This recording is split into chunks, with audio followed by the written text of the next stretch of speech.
The Atlanta Falcons narrowly get by the Philadelphia Eagles to end Week 2 action on Monday Night Football. Bryce Young benched for Andy Dalton. And are we believers in the 2-0 and 0-2 teams so far after 2 weeks of the NFL season? Coming up on today's Peacock and Williamson.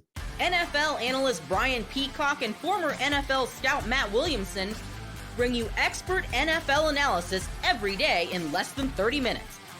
Get an inside look at the NFL on the field and in the front office with elite breakdowns to next-level analysis and in-depth information only for the real NFL fans. This is Peacock and Williamson, and it starts now.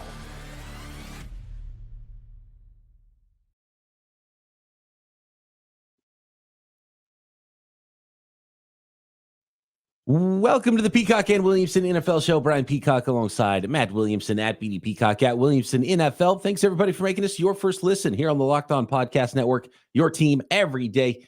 And we love our everydayers out there. And for those new listeners, welcome to the program. And hit that subscribe button on YouTube or wherever you are listening to this podcast. Today's episode of Peacock and Williamson brought to you by FanDuel. Now through September 22nd, all FanDuel customers can bet $5 and get a 3-week free trial of NFL Sunday Ticket from YouTube and YouTube TV. Visit FanDuel.com to get started.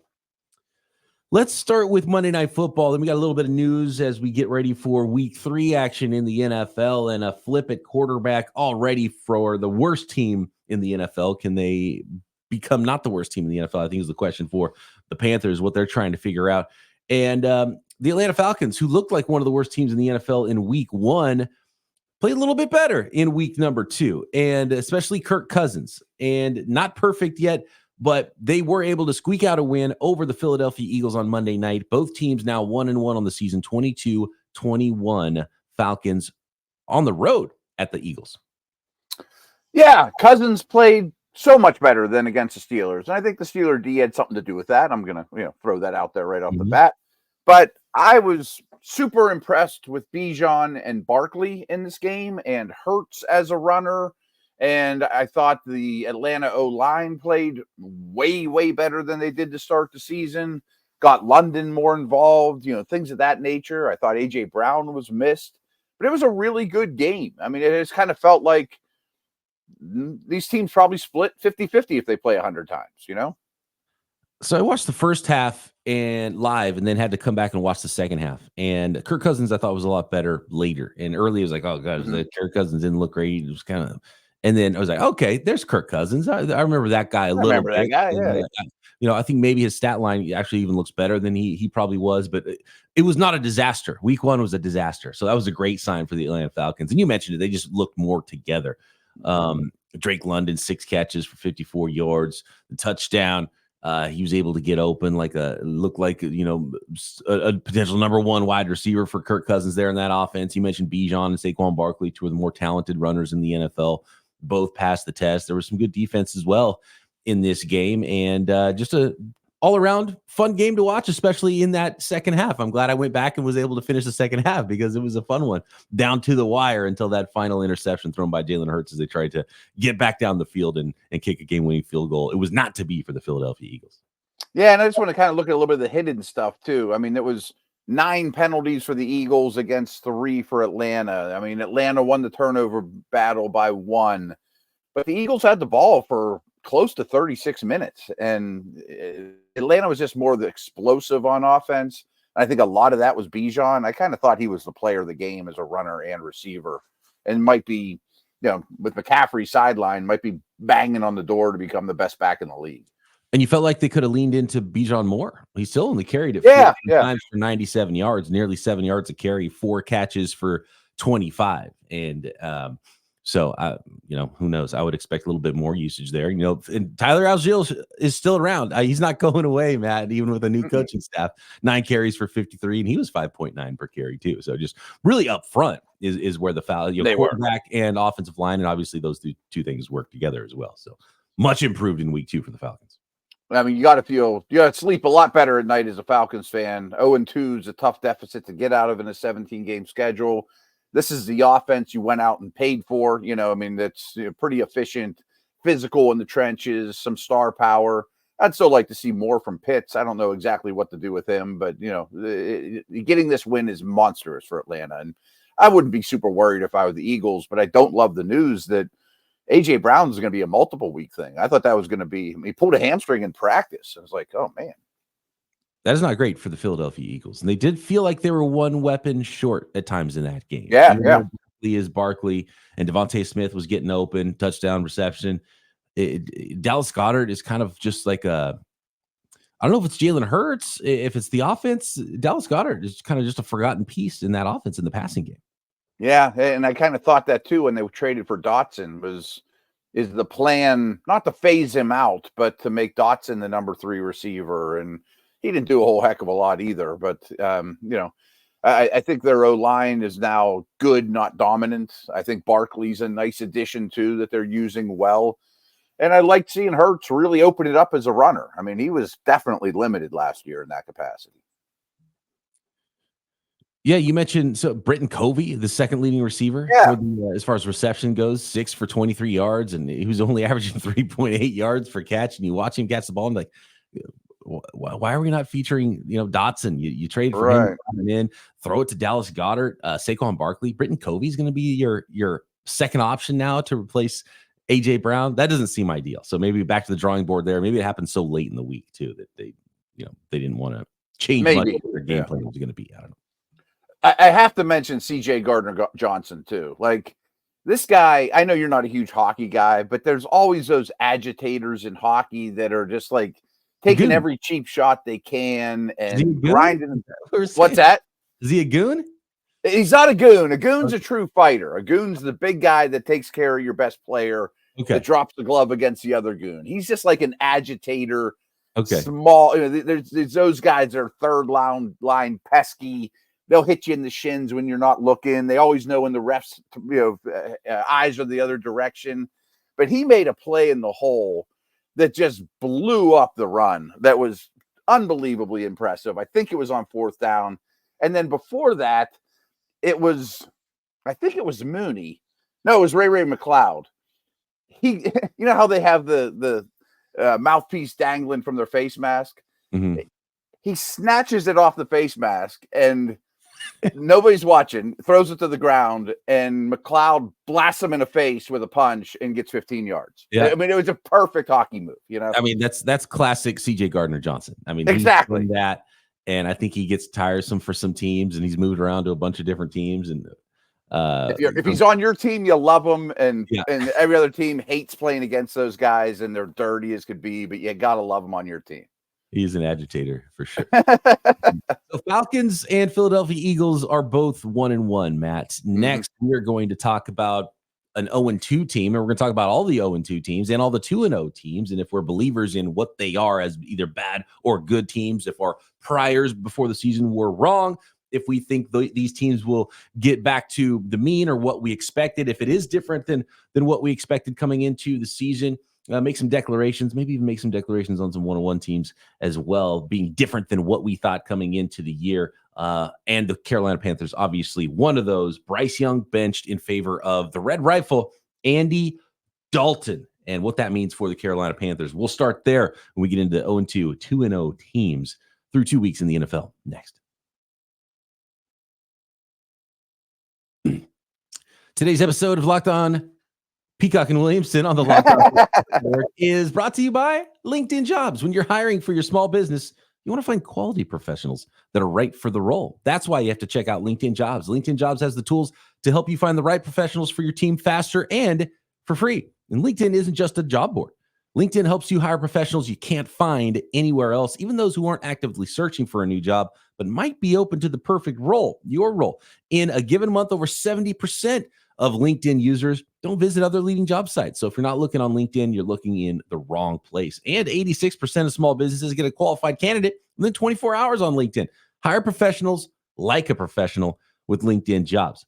And LinkedIn knows that small businesses are wearing so many hats and might not have the time or resources to hire. So they're constantly finding new ways to make the process easier. And have even launched a feature to help you write job descriptions. So post your job for free at linkedin.com/LockedOnNFL. That's linkedin.com/LockedOnNFL to post your job for free. Terms and conditions apply. This episode is also brought to you by Game Time, the best place to find tickets for any event you're trying to go to, especially those NFL football games, concerts, comedy shows, whatever it is near you. And Game Time now has a new feature called Game Time Picks that makes getting tickets for your favorite live events even easier. Game Time Picks filters out all the fluff to show you incredible deals on great seats so you don't have to waste your time searching through thousands of tickets. Curation makes it so much easier to find all those tickets for sports and comedy, especially the bigger venues with the Game Time Picks. You got to toggle in my opinion, you got to toggle on the all-in pricing feature so you get no surprise fees at checkout. That is the bane of my existence when I'm buying tickets for sporting events, for concerts, and you get hit with the surprise fees at checkout. That will not happen with all-in pricing on the Game Time app. Views from your seat, lowest price guarantee, and so much more. Take the guesswork out of buying tickets with Game Time. Download the Game Time app, create an account, and use code LOCKEDONNFL for $20 off your first purchase. Terms apply. Again, create an account and redeem code LOCKEDONNFL for $20 off. Download Game Time today. What time is it? Game Time.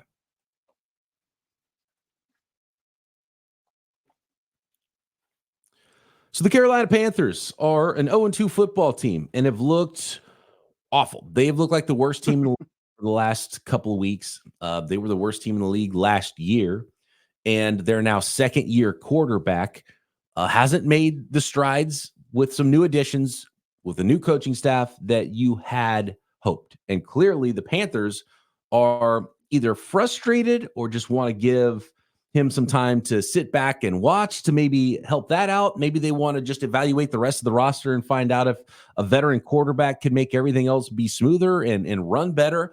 It feels pretty early in the season to bench your starting quarterback, your young starting quarterback. Bryce Young, though, is going to the bench in favor of Andy Dalton for the 0-2 Panthers, Matt. And is this potentially the last we're going to see of Bryce Young as a starter for the Panthers after, 18 games? I don't think so. I think this is good for the young man. It needs to be done. He is a shell of an NFL quarterback right now who looks like he has no clue what he's doing in what should be a better supporting cast than last year, but albeit a new offense, but still. I'd still go back to why didn't this guy play in week 1 of the preseason, things like that. But hey, we're throwing stones here. But I think what you need to do here from the Panthers' perspective is twofold: is sit him down, just relax, Bryce. Just prepare differently throughout the week. Let's take a load off your shoulders, and we're going to put an NFL quarterback in. I think Andy Dalton's still an NFL quarterback. It's been a while. Yeah. And then we can at least analyze everybody else now. Like with Bryce Young in there, it's hard to tell if Deontay Johnson and Mingo and especially the young guys, are they good or not? Who knows? And you are behind. They have a minus 60 point differential after 2 weeks. Right. 73-13 is their combined scores from 2 weeks. So you're playing from behind. So teams can just pin their ears back and go after your young quarterback. You can't lean on the run game to help take some pressure off your quarterback because you're behind in all of these games. So it just snowballs. I mean, it's all bad there. And I don't think the team is going to win a lot more games because Andy Dalton is in there, but I think maybe there's an opportunity for the young player to slow down, watch a little bit, and it could be helpful. And we talked about this even before the season started with some of the young quarterbacks and rookie quarterbacks. It's like, why don't teams let a guy play for a couple weeks and let everybody know what the plan is before the season even starts? So nobody's like freaking out about it, because now it's a benching, But if you have a plan first, you're like, hey, we have a young quarterback and we want him to play, and we also want him to sit and watch a little bit. So he's going to play some games. He's going to sit some games. He's not getting benched when he does get sit, because we're trying to develop this player, and we have a good backup quarterback, and we can win with both of them. That's the plan. And you got to kind of set the precedent, so it's not like, oh, young quarterback, he's terrible, he's trash, he's benched now for Andy Dalton. Let's go look for a new quarterback. Yeah, I do like that idea. You're the first one I've heard really present it. I think we were talking about like May and Brissett, late in the process. Like, hey, let's put him out there, tell the whole world, and kind of a trial basis. And if we sit him down, that's just be honest. No one's ever honest about. If he turns out to play like CJ Stroud's a rookie, you're like, well, never mind. We're not going to sit him down at all. He's fine. He doesn't need to. Yeah. We just wanted a trial run, and he passed a trial or he didn't. Now, you and I both said after week 1, they're done. Like we threw them in the burial plot already, and they just went deeper, of course. If I said their over-under win total's 2.5, do you think they get there? That's remarkably low. That's so low. 15 games left. I know they play Washington soon overseas, which sounds like that's pretty low-hanging fruit. But the division looks pretty darn good all of a sudden.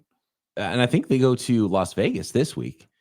And, Maybe that should be a winnable game. And a lot of people want us to take back what we said about the Las Vegas Raiders after their big win in week 2. They're now 1-1, and that wasn't going to be one of our declaration teams here. And we've already declared what we think about the Panthers. I think they're the worst team in the league, no matter if Andy Dalton or Bryce Young is playing quarterback for them. And yeah, I mean, it's crazy to even say that it's a hard decision to pick over under on 2.5 wins the rest of the year for the Carolina Panthers. Yeah. But you got to think Dalton gives them a better chance to get a win. Yes. And so here's the thing with a team like the Raiders. First of all, you got to block Max Crosby. Hey, we're not previewing games here. Right. Are you ready to, because the Raiders is one of those teams, are you ready to declare that you are wrong about the Raiders being bad preseason, Matt? No, I'm not. Yeah. I have some Ravens stuff. I know we're talking about these 0-2 teams. I still think the Raiders are going to pick in the top 10. I'll put it there. I believe that as well. And so we'll see how things turn out, and we'll see if we end up being wrong there. And if they start stacking some wins together and start playing a certain way, then we'll be like, okay. But I mean, we saw a lot of good teams lose. We've seen some bad teams win. Still a small sample of 2 weeks. But a team like the Raiders, not ready to say, oh, cool, they won a game, and so now they're much better than we expected coming in the year. It's one game so far. They could still lose the next 15 straight, right? The Carolina Panthers could lose the next 15 straight. Probably wouldn't shock us that much. Panthers, declarations have been made. They are a bad team. Let's continue on with the 0-2 teams here in the NFC. The Los Angeles Rams have looked not quite as bad, but last week pretty close to as bad as the Carolina Panthers. Now Cooper Kupp is going to miss some time there, and they already without Puka Nacua, and we talked about how narrow their margin was because of how few players they were really leaning on. Number one being Stafford, but then a few other playmakers, and no longer Aaron Donald there. I'm worried about the Rams. I think I was lower on the Rams than a lot of people coming into the year because of those reasons. And then two of your best players get hurt in the first 2 weeks, and the effort they showed last week, and now they're going to get a ticked off 49ers team who just came off of a loss in week 3. I don't like the looks of the Rams right now, and no, I'm not ready to say they're going to be an awful team, but man, I think they're closer to being a bad team than a good team. Me too. I think they're the 4th team in their division. I didn't see that coming, but like you, I was lower on them than most. I mean, in the NFC, they look like a pretty chalky playoff pick, and I had them missing, because of these reasons. I don't trust the defense or health and age, but I didn't think it'd be this bad. But a lot of this is out of their hands. And again, to a reminder, this is chaos. And we talked about how, the Raiders won a game. The 49ers lost a game. There's, teams that on paper look better or worse, whatever. There's the NFL is so chaotic. Did you see the play where the Packers center threw up on the football? Yes. And then 1 second later snapped it to Malik Willis, and Malik Willis goes to the sideline, and Matt LaFleur's like, why didn't you throw the ball? He's like, well, the center puked on it. It's just like, right. Yeah, it's hilarious. Insane. So it's really hard to be like, okay, one game happened, so now this team's good, because so much madness happens throughout 1 week of an NFL season. That is madness. And it's like, well, I can't. And the receiver, the puke flying through the air. I mean, there's just so much hilarity with that. But and not only is it gross, but like physically, now you have a wet ball that you get hyped to vomit on it. Like, what chunks on it, right? Yeah. I can't throw it, coach. Right.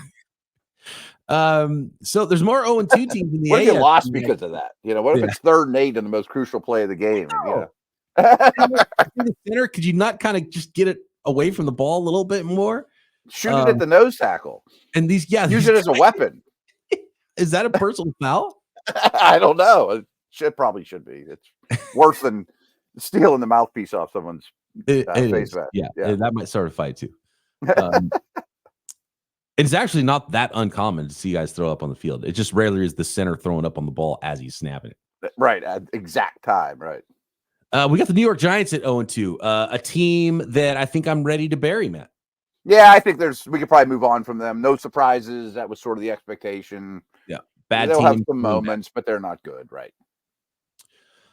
Let's finish up the 0-2s here. We've got the Denver Broncos at 0-2, and their point differential is -13, so maybe the scoreboard hasn't looked as bad, but we thought there might be some growing pains with the rookie quarterback, but there's more problems there than just starting a rookie quarterback that is, having trouble to start his NFL career.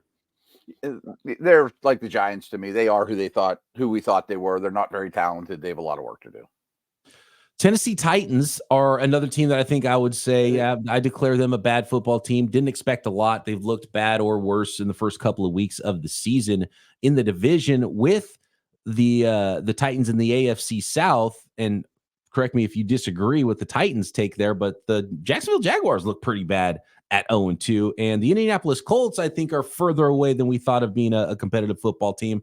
And I mean, if we're going to just include all the teams here in the South, I would almost be ready to bury all three teams and crown the Houston Texans. How different could that division go from here on out the rest of the season? I don't know if I think there's one playoff team that wins the division and three non-playoff teams at this point. I agree with all that. And I am ready to crown the Texans.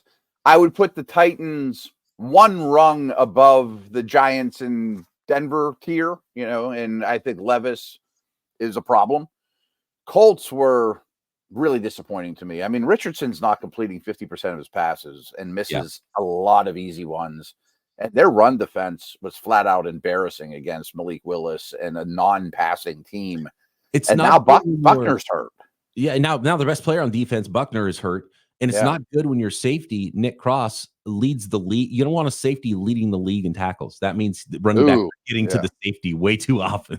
And that really adds up. I mean, I didn't know that fact. I don't know what to think of the Jags. Part of me is a chance, but it's like they're digging a hole to the point where Jags fans are like, we might need a new head coach. This isn't what we signed up for this year. They were in both games against quality opponents, though. So I'm still a Lawrence believer, but that's getting harder. That limb's getting weaker to walk out on. I mean, he has not looked good. They had a hard time. Well, everyone does. They had a really hard time blocking the Browns.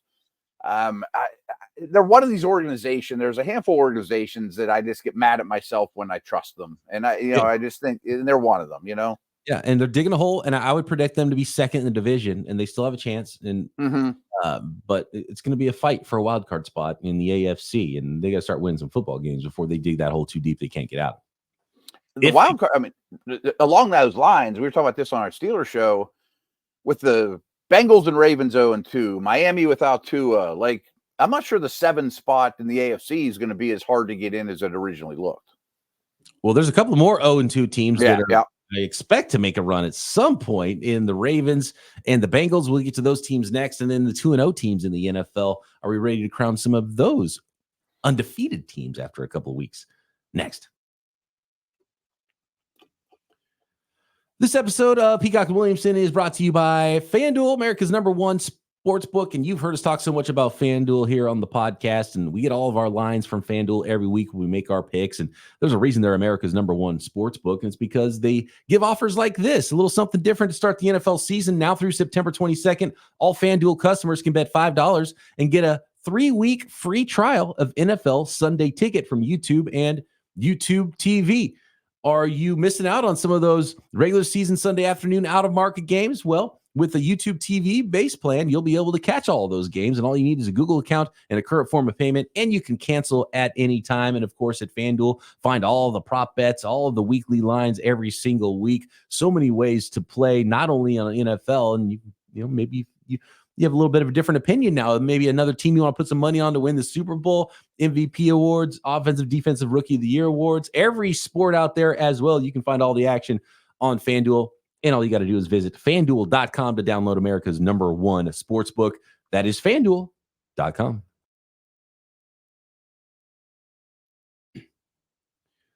So the last two 0-2s, and these are teams you know better than anyone, Matt, in the AFC North, and it is the Baltimore Ravens and the Cincinnati Bengals. Can we start to bury these teams? Are these guys in trouble? They're in trouble, but I'm not burying them. A couple notes on the Bengals. 2 rough losses against, not that the Patriots are a quality team, but that style of play gave them a hard time. And they battled the Chiefs to the end, which I think carries some serious water. They've lost both games by a combined touchdown. Yeah.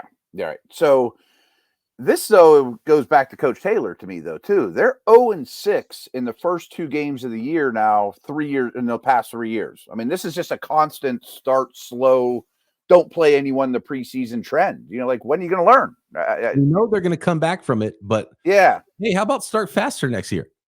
Right. I mean, there's no harm in getting a win in your first 2 games, And I think Chase and Higgins and Burrow and Hendrickson and those guys will make this team a contender again. Yeah. But again, we start talking about the wild card, and you start digging a 0-2 hole. It just gets that much more difficult. And in a competitive division, now you're a couple games back of the Pittsburgh Steelers. Let's actually go to the Steelers after we go to the Baltimore Ravens, because the Steelers are a 2-0 team. 0-2 Baltimore Ravens. This is one of the bigger shockers to me, because this is just not a team that loses a lot of football games. And again, I didn't crush them for losing to the Chiefs. I mean, both these guys have a Chiefs loss on their resume, which is nothing to be ashamed of. But they have some warts and a couple things that you don't expect from such a strong organization. They give up leads at a remarkable rate the last couple of years. Fourth quarter comebacks against the Ravens, they're like the worst in the league at it. And you would think that you just run people into submission and bury them, and you should be the type of good defense. You should be the type of team that nobody comes back on. Not the case at all. And I do think a rookie defensive staff and play caller on that side of the ball is, swimming upstream at the moment. I stole this from Mike Lombardi. I was just listening to his podcast, and he quoted Coach Harbaugh saying, "We don't feature anybody on offense." Well, then what'd you get Derrick Henry for? That's if you're going to feature anyone in the league, you feature Derrick Henry. You don't just mix him in here and there. Yeah, you don't give Derrick Henry 11 carries a game. I mean, he's no, the type of guy. And Lombardi had a quote that if you don't have strong tendencies on offense and therefore are predictable, you don't have a good offense. Everyone has to have their bread and butter, and people need to stop it whether they know it's coming or not. You know what I mean? It needs to work when you need it, and you can lean on it, and then you can play off of that and really have fun with teams. Right? Not seeing that on their offense at all, and I think a lot of it stems from what looks like a bad offensive line that unfortunately lost their offensive line coach to a tragedy, to death. And that doesn't help matters. And I think they were under talented to begin with. And now Justin Tucker can't kick 50-yarders anymore. The whole league's kicking 50-yarders except Justin Tucker.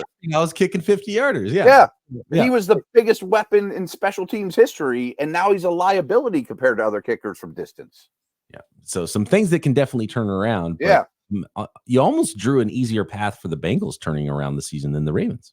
100% because of their upcoming schedules too. I mean, I'm going to pull up the schedule grid super quick, but the Ravens have a really tough sled the next couple of years. Baltimore goes to Dallas, hosts the Bills, then goes to Cincy, which could be a loser leave town match. Who knows? Week 5, if these teams are still struggling, where Cincy at least hosts the Commanders, goes to Carolina. So they're going to be 2-2, and then they play the Ravens in Cincy, and then they go to the Giants. So 3-3 seems likely almost for Cincy, if not 4-2. There's only one team in the NFL that's given up fewer points than the Pittsburgh Steelers. The Steelers at 2-0. It was kind of bleak how we've talked about the other teams in this division, a division we thought would be one of the best divisions in the NFL. There's only 3 combined wins. 2 of them are the Steelers' 2-0 start. Are we ready to crown the Pittsburgh Steelers in the AFC North, Matt? Definitely not crown, but I like their chances to be one of those 7 playoff teams. I mean, we can crown their defense as being one of the best in the league, I think. I mean, they're playing ball on that side. On offense, Justin Fields so far the first couple of weeks, and we'll see if Russell Wilson ends up back with that job. Has Justin Fields played well enough that they just keep him in there? He hasn't been amazing. Obviously, they haven't scored a lot of points. They scored all field goals in the first game. But it's been good enough to win and start 2-0. And so interesting team are the Steelers right now. And look, their defense is good enough that that's championship caliber. So it's all about how good is the offense, Matt. Teams with 1 offensive touchdown. Denver, 0-2. Carolina, 0-2. Chicago, 1-1. Steelers, 2-0. Of course, that's just what, And I urge you to check out my Twitter timeline at Williamson NFL, because I put some stuff out last night. And I tried not to be a homer, but I think the Steelers are the best defense in the league. I mean, they would be my pick right now. I just think guys like Queen, and they filled a lot of holes, and they still have the star power. They're good at every level. Porter's now shutting down Sutton and London, and you add that to that pass rush. I think it's a really, really good defense. And I mentioned my Twitter timeline. There's an EPA graph that I cut and pasted too, and it's so Steeler-esque that by far of the 32 teams, they have gained the most EPA from turnovers and special teams in the whole league. It's just what they do. I mean, winning in the margins. The only team that's given up fewer points than the Pittsburgh Steelers is Jim Harbaugh's Los Angeles Chargers. 2-0. Are we ready to crown them champs of the AFC West? They're coming here in a couple days, bud. And that's going to be. We've been joking all week. That game's going to last about 2 hours. They're going to run the ball over and over. There's going to be a million tight ends on the field. It's going to be kneecap fighting central. Yeah. I'm not ready to crown them. I think Carolina just skews things too much. It does a little bit. And they also have the Kansas City Chiefs at 2-0. And I think we are ready to, declare them a pretty stinking good football team. So, hey, Jim Harbaugh's already got that thing turned around. They're playing hardball over there in Los Angeles. It's amazing how quickly that shifts. So, should we go over the 2-0s quick, or should we do that tomorrow? I think we can finish up at least the AFC 2-0s because there's only one more here, and that is the Buffalo Bills, who are a team that I was down on coming into the year, and they've impressed me, especially last week, especially defensively. And as some Bills fans have pointed out, the losses were overrated because on defense, it were guys that were aging out, and they were ready for some fresh blood in there, and we've seen them fly around on defense, so that checks out. And Stephon Diggs might have been addition by subtraction, even though they have such a young group of pass catchers. But guess what? They're well coached, and they got a superstar quarterback. My biggest takeaway is we've seen them get wins without Allen being Superman. Like on Thursday night, if the only formula is he has to put a cape on every week, then they'll be good, but they won't be great. If they can win when they don't ask him to be Superman, I think that goes a long way. And they've done both. Week 1, he had to score 4 touchdowns, and they were down early, came back to win. Week 2, that was not the case at all. He's going to do it. Does he have to do it? Right.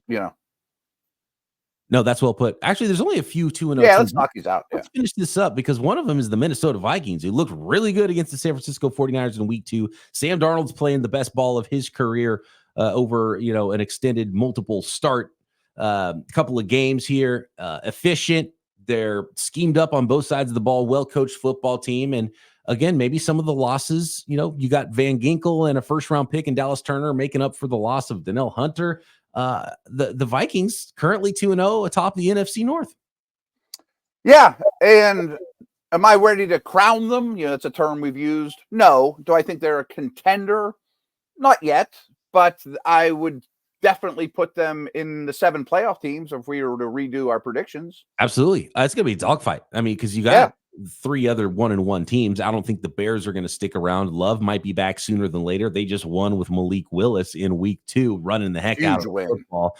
Another team that can coach, that has some pretty darn good coaches, and the Detroit Lions can coach up a football team as well. Surprising loss in week 2 to the Bucs, but we don't expect them to whimper down the stretch, although their win doesn't look as good. Yeah, and the first week win does not look nearly as good there. So it's going to be interesting at the top. And I probably predict 3 playoff teams out of the North right now, just based on the Green Bay's chances. Yeah. Nobody's 2-0 in the East. There's only one team with a plus differential, and that's the Philadelphia Eagles +4. You've got the New Orleans Saints and Tampa Bay Buccaneers in the South that are both 2-0, that are both, I think, better teams, especially the Saints. And by the way, we did not listen to our guy, Aaron Schatz. The Saints were his team, his sleeper team. I didn't buy it. Aaron, if you're listening, I apologize. You can go back to see that episode. He's the godfather of the DVOA statistic. He was calling out the Saints. However, he picked the Saints to win the division with almost the exact quote of, because they're so average, they're the best team in the league. I don't think he predicted a +62 point differential after 2 weeks either. I don't think he was quite that high on him, but he wasn't wrong about him either. No, he was New not. Orleans Saints flying high after 2 weeks, and the Tampa Bay Buccaneers playing well, just beat some good football teams. And so great spot for those Saints and Buccaneers too. So it's going to be a dogfight for the playoff spot there with the South and the North in the wild card, I have a feeling. I think so too. I think there's, Atlanta was promising. I think there's a really good chance we see multiple South teams now in the playoffs, which seemed kind of funny when the season started, but I don't think it's far-fetched at all anymore. And I'm jumping ahead a little, but Seattle's also 2-0. The Vikings, Saints, Bucks, and Seahawks. If I do a power rank tonight, which I probably will for Locked On, I might have all of them all right next to each other at like 9 through 13. Yeah. They belong a compliment next to each other. Yeah. Yeah. And how would you rank those 4 teams then? I was hoping you wouldn't ask me. Okay. I think the Saints have to be one just based on performance. Based on how they've played. We'll save that one, how you rank those 2-0 teams in the NFC. Like beat the Niners. That's a nice feather. Well, Tampa beat the Lions. Yeah, I don't want to think about that. Strong wins there. And the Saints beat the Cowboys. And the Cowboys obviously, cleaned up in week 1 too. So fascinating stuff there. Though I'm not ready to declare any of those teams championship caliber, but no, I'm betting the Niners ahead of them. The Lions. They're pretty good teams, and I think those teams have convinced me enough in 2 weeks, even though it's a small sample, that they're going to be in this thing. I totally agree. Thanks everybody for making us your first listen here on the Locked On Podcast Network, your team every day. Make sure you hit that subscribe button, subscribe on YouTube, notification bell so you know when there's a new episode ready to go. And of course, you can find us everywhere you listen to your podcasts. And for your second listen here on the Locked On Podcast Network, check Williamson out on Locked On Dynasty, the new Locked On. He's on Fridays with Wig as well. And of course, your team is covered no matter the sport. 200 podcasts here on the network, something for everybody daily. Matt and I back tomorrow.